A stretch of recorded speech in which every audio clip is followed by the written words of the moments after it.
Hello everyone, welcome to our channel guys. यहाँ पर Indian oil corporation limited ने एक रिक्रूटमेंट जारी किया है और इसमें ग्रेजुएट प्लस मास्टर, इसके अलावा भी कुछ स्पेसिफिक सर्टिफिकेशन और डिग्रियों की मांग की गई है। तो हम इनके इस रिक्रूटमेंट नोटिफिकेशन के बारे में जानेंगे, लेकिन आगे बढ़ने से पहले मैं बताना चाहूँगा कि अगर आपने अभी तक चैनल को सब्सक्राइब नहीं किया है तो फटाफट चैनल को सब्सक्राइब करें, वीडियो को लाइक शेयर जरूर करें। ठीक है गाइस, तो चलिए चलते हैं। अभी ऑफिशियल नोटिफिकेशन के माध्यम से हम चीज़ों को देखेंगे कि किस तरीके का रिक्वायरमेंट रखा गया है और कौन है इसमें एलिजिबल। ओके गाइस, यहाँ आप देख सकते हो ऑफिशियल नोटिफिकेशन को। ऑफिशियल नोटिफिकेशन में बहुत सारी चीज़ें मेंशन की गई हैं। देखिए, joint Indian Oil and be part the nation building, यहाँ पर आप देख सकते हो कि ये है ऑफिशियल नोटिफिकेशन आईओसीएल का। और अब हम बात आते हैं यहाँ पे कि क्या क्या है पोस्ट की है रिक्वायरमेंट और ये रिक्रूटमेंट किस तरीके का है। तो सबसे पहला है सीनियर लॉ ऑफिसर का A1 ग्रेड में, सैलरी होगी 60,000 से 1,80,000 की। टोटल नंबर ऑफ वैकेंसी है 9। सेकेंड है लॉ ऑफिसर का, अगेन ग्रेड ए में है, 50,000 से 1,60,000, अगेन 9 पोस्ट। इट मीन्स कि यहाँ पर टोटल 18 पोस्ट है senior law officer plus law officer का टोटल। अब तो ये बात हो गई हमारे पास टोटल नंबर ऑफ पोस्ट के बारे में। गाइस आगे बढ़ते हैं, इस तरीके का यहाँ पे रिक्वायरमेंट रखा गया है। सबसे पहले क्वालिफाइंग डिग्री एग्जामिनेशन की अगर हम बात करें तो क्वालिफिकेशन क्या होना चाहिए, कोई भी एनी ग्रेजुएट यहाँ पे अप्लाई कर सकता है। इसके साथ साथ डिग्री होना चाहिए एलएलबी में, यानी बैचलर डिग्री एलएलबी वाले भी अप्लाई कर सकते हैं।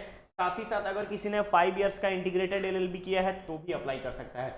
मिनिमम परसेंटेज क्या होना चाहिए, तो ध्यान दीजिएगा, ईडब्ल्यूएस जनरल ओबीसी के लिए यहाँ पे ग्रेजुएशन में 60% होना चाहिए, एलएलबी में 60, 5 ईयर्स इंटीग्रेटेड एलएलबी में भी 60% होना चाहिए, यानी ओवरऑल क्राइटेरिया का 60% रखा गया है। एससी एसटी पीपीडब्ल्यूडी के लिए यहाँ पर 55% रखा गया है। ओके, चलिए नेक्स्ट आता है कौन यहाँ पे अप्लाई करेगा। तो ये आपका क्वालिफिकेशन के बारे में हो गया। क्वालिफिकेशन के बाद आता है आपका इसेंशियल एज लिमिट के बारे में। तो गाइस ध्यान रखिएगा, अपर एज लिमिट यहाँ पे रखा गया 30 years for general EWS and OBC लोगों को यहाँ पे 3 इयर्स के रिलैक्सेशन के साथ 33 इयर्स एंड एससी एसटी को 5 इयर्स के साथ 35 इयर्स। क्लियर रहेगा।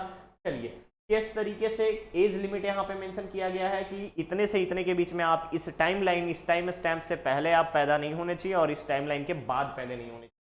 ठीक है, अब बात आता है यहाँ पे एक्सपीरियंस का। तो ध्यान रखिएगा, A1 ग्रेड की अगर बात करूं मैं सीनियर लॉ असिस्टेंट की, सीनियर लॉ ऑफिसर 5 इयर्स, और नॉर्मल अगर हम बात करें लॉ ऑफिसर का तो 2 इयर्स का यहाँ पे मिनिमम एक्सपीरियंस होना चाहिए। कहाँ पे एक्सपीरियंस, तो कैंडिडेट एटलीस्ट एक एज अ एडवोकेट कोर्ट में प्रैक्टिस किया होना चाहिए, ट्रिब्यूनल में, या किसी लॉ फॉर्म के साथ एसोसिएटेड होना चाहिए। ये रखा गया है आपका एक्सपीरियंस का क्राइटेरिया।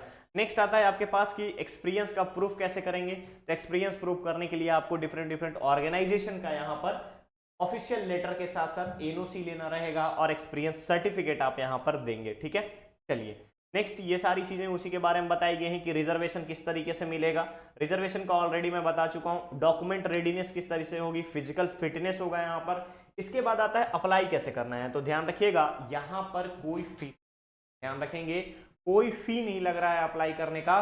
और नेक्स्ट जो इंपॉर्टेंट है वो ये है कि यहाँ पे आप ऑफिशियल वेबसाइट पर जाकर के लेटेस्ट करियर अपडेट में डायरेक्ट ओपनिंग में जॉब ओपनिंग्स में जाएंगे और वहां से पोर्टल ऑन करके, यानी कि पोर्टल ओपन करके अप्लाई कर सकते हैं। ध्यान रखिएगा, यहाँ पर आपका ऑफिशियल वेबसाइट दिया है, जैसे ही वीडियो चैनल पे अवेलेबल होगा डिस्क्रिप्शन विजिट कर लीजिएगा, ऑफिशियल वेबसाइट का लिंक वहां पे मेंशन रहेगा। ठीक है गाइस, चलिए यहाँ पे छोटे छोटे इंस्ट्रक्शन दिए गए हैं कि किस तरीके से आपको अप्लाई करना है, क्या क्या आपको रखना है।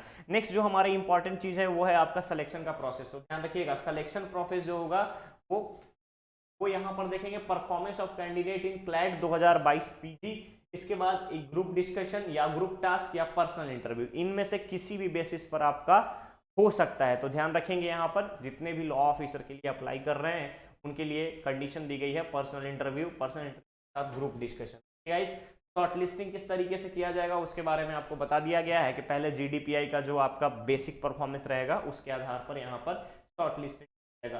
मेरिट लिस्ट किस तरीके से तैयार होगा, तो सबसे पहले क्लाइट 2022 में जो आपका रहेगा मार्क्स, उसके आधार पर वेटेज कंसिडर करेंगे। ग्रुप टास्क, पर्सनल इंटरव्यू का 10% वेटेज, इस तरीके से आपको यहाँ पर मेरिट लिस्ट तैयार किया जाएगा। ये आ गई बात सैलरी की। तो ध्यान रखिएगा, अगर हम सीनियर लॉ ऑफिसर की बात करें तो मिनिमम जो उसकी सीटीसी रहेगी, ठीक है, 1 ईयर की अगर हम बात करें पर एनम यहाँ पे सीटीसी 19.51 लाख है, यानी 19.5 लाख रुपए एक साल का यहाँ पर सीटीसी रहेगा। सीनियर लॉ ऑफिसर का, और लॉ ऑफिसर का रहेगा 16.2 लाख पर एनम। ठीक है, चलिए ये है आपका सर्विस बॉन्ड के बारे में, तो ध्यान रखेंगे।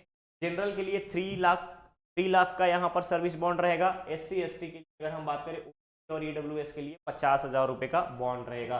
इसके बाद लास्ट डेट की अगर हम बात करें तो ध्यान रखेंगे गाइज, यहाँ पर 14 अगस्त रखा गया है अप्लाई करने का लास्ट डेट। इसके अलावा कॉन्टेक्ट अगर आपको कोई प्रॉब्लम आ रही है तो recruit2022@indianoil.in पर आप यहाँ पर हेल्प ले सकते हैं, कोई प्रॉब्लम आ रही है अप्लाई करने में। ठीक है गाइज, तो ये छोटे छोटे आपको इंस्ट्रक्शन दिए गए हैं कि इसको आपको ध्यान में रखना है फॉर्म अप्लाई करने से पहले।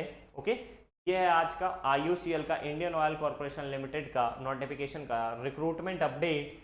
बहुत ही जल्द हम लोग मिलने वाले हैं एक नए अपडेट के साथ। बने रहिए हमारे चैनल पर, वीडियो को लाइक शेयर जरूर करें, साथ ही साथ चैनल को सब्सक्राइब करें, जिससे कि सभी लोगों को इसका फायदा हो और हम मैक्सिमम लोगों का एक बेस्ट कम्युनिटी डेवलप कर पाएँ। Okay guys, thank you so much.